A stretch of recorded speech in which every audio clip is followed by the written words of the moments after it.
Hi, and welcome to Paragraph Formatting in Microsoft Word Part 2. This video will look at indent styles and applying bullets and numbering. There are 4 types of indent that you can use for your paragraphs. The first line is probably the easiest and the most traditional. All we would do is click at the beginning of the paragraph and press the Tab key.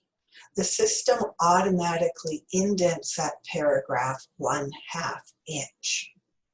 The left indent will move all lines 1/2 inch from the left margin. And there are a number of ways of making this change in Word. Let's just focus on the ribbon methods now. On the Home tab in the Paragraph section, we have towards the middle of the first row our Decrease and Increase indent button. By single-clicking that, I've now indented the left edge of my text. If I've changed my mind or over-indented, I could click on the Decrease indent to cancel or remove that 1/2 inch indent. Now the right indent moves text from the right margin. We have no ribbon option to do that on the Home tab, but if we were to go to the Layout tab, you'll notice in the paragraph section, I can set a right indent up here. I could also have used this feature to set up the left indent in the previous paragraph. Okay, pretty straightforward. The hanging indent is the opposite of the first line. What will happen is the top line remains at the left margin, but all lines below that in the paragraph are indented 1/2 inch. It's a way of emphasizing the first few words in your text. Now, we don't have a screen shortcut for that one, so we need to get to our paragraph dialog box. I can go to the Home ribbon and click on Paragraph Settings, or for those of you who are comfortable with the mouse, you can right-click your mouse, and when the shortcut menu appears, left-click on Paragraph. The hanging indent is applied by using the special option in the indentation section. When I click on my drop arrow, hanging is displayed. Again, it's a 1/2 inch, but I can change that if I need to, and then I OK out. If you want to apply indents to more than one paragraph, be sure to highlight them all before you go in and make that change. I'm going to undo all these changes so that we can now look at using the ruler.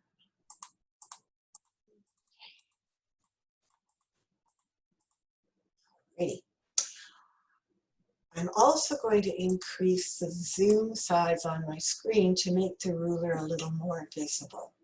If you don't see the ruler on your desktop, click on the View ribbon tab, and in the Show section, select the ruler option. Go back to my Home tab. At the left edge of the ruler, you see 2 triangles sitting on top of a box, and this controls my various left indent options. So let's go through the same indents with the ruler. The first line indent is created by positioning my mouse on the top triangle, the one that's pointing down. You'll notice the tip box says first line indent, so I can just click and drag that as far as I want to create a special size. Only that top line is changed. For a left indent, I want to grab the square at the bottom of the ruler. Now, if you're not friends with the mouse, you may find this to be a little more challenging than using the dialog box or the increase indent button. So now that my mouse has found the left indent, I'm going to click and drag to the right. You'll notice that all parts of the indent symbol are moved over. Moving to our right indent, I only have one choice here. You can't do a partial right indent. It's an all or nothing option. So I have one up pointing triangle. I'm just going to click and drag that, okay, to set up my right indent. With the hanging indent, I'm looking for that up pointing triangle. Okay, so it can't be left indent. It's got to say hanging. And again, if you're not comfortable with the mouse, you may want to stick to other options.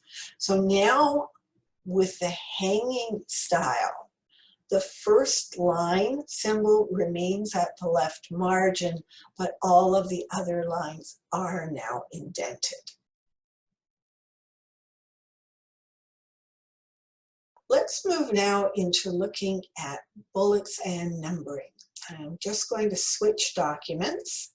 We're going to use this recipe in two ways. I want to apply bullets to the list of ingredients and then number the steps in the method.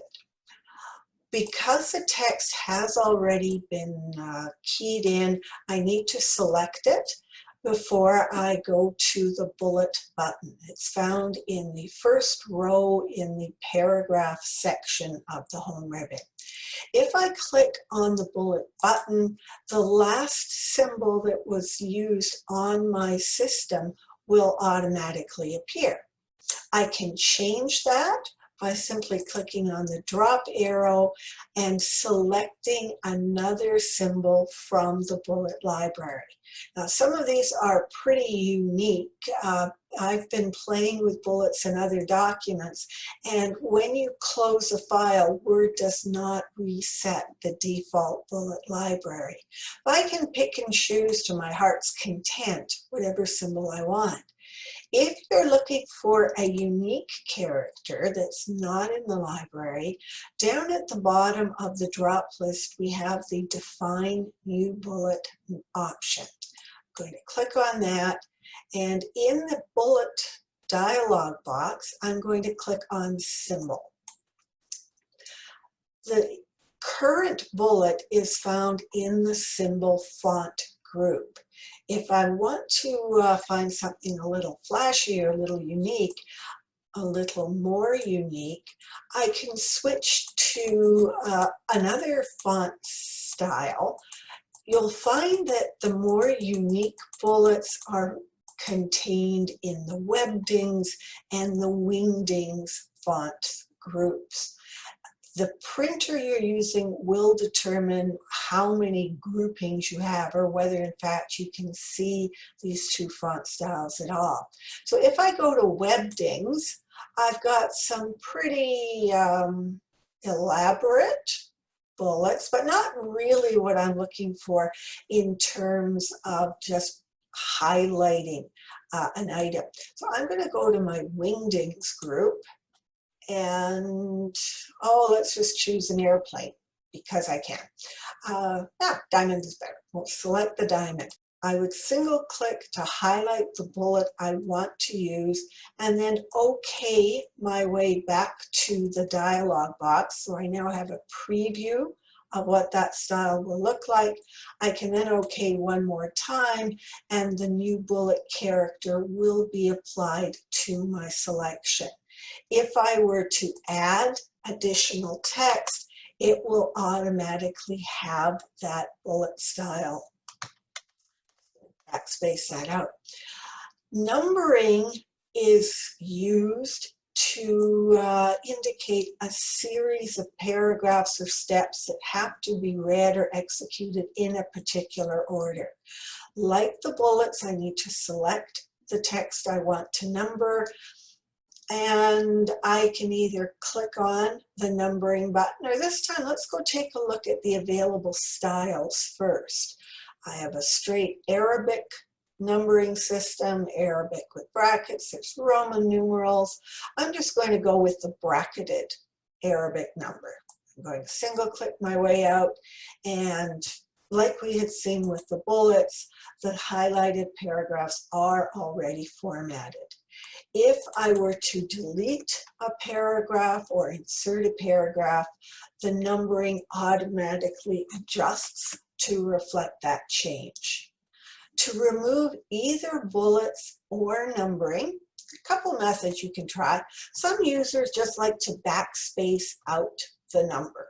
Okay, the advantage of doing that is it's quite quick, but you'll notice that the text still remains indented. If I wanted to get that first paragraph back to its original style, I would have to backspace a second time to remove the indent. Let's just use one of the bullet lists here. So to remove all of these bullets, I can click on the drop arrow and just choose none. So that removes the symbol as well as repositions the text back at the left margin. Let's undo those changes. The ruler does give you a way of customizing how the bullet and the text appear in relation to the margin. When I click in one of my numbered lists, you'll notice that the indent symbols that we had looked at earlier have moved from the left margin. The first line indent represents the position of the number or the bullet. The hanging indent and the left indent reflect how the text to the right of that symbol will appear. You'll notice for long paragraphs that the text does not wrap underneath the number. It is indented. By not positioning the text at the left margin, these indents emphasize the numbered list or the bulleted list a little more. If you prefer to bullet while you type, the process is a little bit different. So we'll just start a new document. I'm going to set up a shopping list, not a shooting list. And I want to number the items I have to buy. So I'm going to click on the number button. Again, the indent is automatic. I could change it now, or I may just want to leave it or wait till the end to change all of the items. So what are some things I need to buy? So as I enter, each line is automatically bulleted. If I wanted a double space, I press the enter key twice, you'll notice that second enter canceled or ended the numbering feature. So I then have to go back up here and enter and continue typing. So right here. I'm going to enter a second time just to end my list, get rid of the bullets. But now I have a single space list, and I know if I press enter after each line, I'm going to get this extra number involved. This is where using the spacing before and after feature can be very advantageous. Now there's a trick that sometimes happens with this. So rather than rely on the shortcut in the layout ribbon or using the spacing button here, I'm going to go to the paragraph settings dialog box. This is what you want to watch. As long as don't add space between paragraphs is selected, if I assign spacing before or after, it will not show up in my document. I don't know why this option is on, but sometimes you just wonder. So I've decided I want to have 12 points after each paragraph. So when I OK out, I've got my double space. Bullets and numbers are very useful for different kinds of documents. It's a lot of playing around with the formatting and the style of bullet to match the purpose of the file you're creating.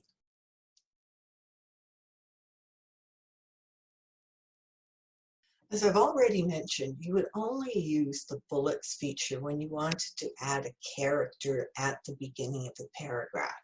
If you require special letters or characters or symbols that you want to include in your text, you would use the symbol menu. Symbol is found on the Insert tab right at the very end. So when I click on that button, I'll see in the first row some of the symbols I was playing with earlier, and then we get into more standard symbols. You'll notice the trademark sign, the registered sign, and different mathematical characters. So these are set up because Microsoft believes that they're frequently used and they're available very quickly.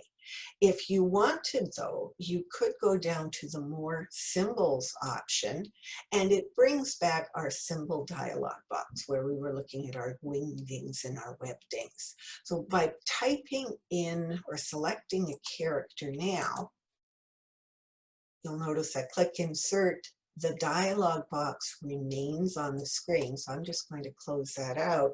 I can now type text after it, or if I go back to the beginning of the line, I have the ability to add text in front. So it's the position of the cursor that will determine where the extra character goes.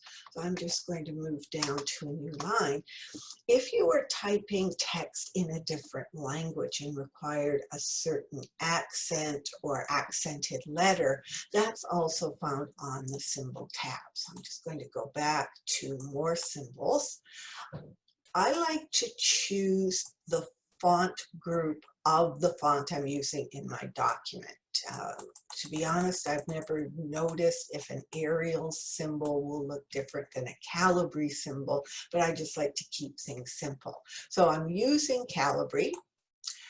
The first few rows are just general letters of the alphabet.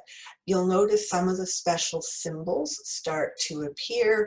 If I single click on them, I do get a descriptor of that particular symbol.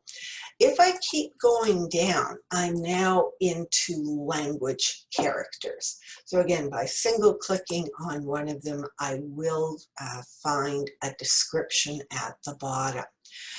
If you wanted to use one, it's simply a matter of single clicking, clicking Insert again, and then closing out, and I can then finish the rest of my word. Going to go back to symbol one more time just to point out a couple of other features in the dialog box. You can use a shortcut key. So you would define your own setup to use in order to quickly add the selected symbol into your document. Each symbol or character that you choose has its own unique code. And that would be another way of accessing it. You'll notice these are found in the Unicode group. It's also possible to add symbols using a universal code called ASCII, and I'll just type that in. So this particular code feature has been around for decades. They're standardized. They use the Alt key and 3 numbers from the number pad to add different symbols in. So if I do Alt 135, I've now got the C Cedille in my document. You can Google the ASCII codes online and get printouts of the characters. If it's a one-time use, you're probably not going to go to all that trouble.